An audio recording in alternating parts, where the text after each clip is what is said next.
खरं म्हणजे मी नेहमी सांगतो, अगदी खरंच सांगतो, नाटक मागून आणि सिनेमा पुढून बघणारे आम्ही लोक आहोत. आणि मी नेहमी हाफ चहा पिणारच होतो. आणि समोसा पण 3दा खायचो, पण एक एक खायचो. 4 आण्याचा समोसा मिळायचा. सगळी जिंदगी त्याच्यातच गेली. त्याच्यामुळे अशा जेव्हा मोठा मान सन्मान मिळतो तेव्हा थोडंसं अवघडल्यासारखं वाटतं. कारण मी जेव्हा स्टुडंट लीडर होतो त्यावेळी माझ्याजवळ एक स्कूटर होती. आता मी ट्रान्सपोर्ट मंत्री झालो आणि रूल्स अँड रेग्युलेशनवर, रोड सेफ्टीवर रोज भाषणं देतो.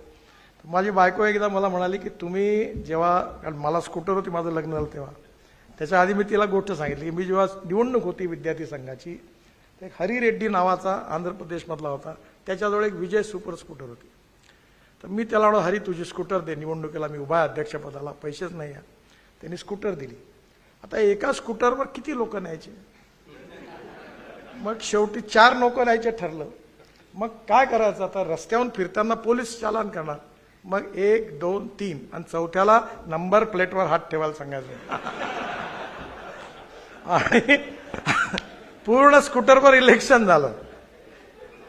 म्हणजे त्या कामात, त्या परिस्थितीतून साधारणतः शिकायला मिळालं.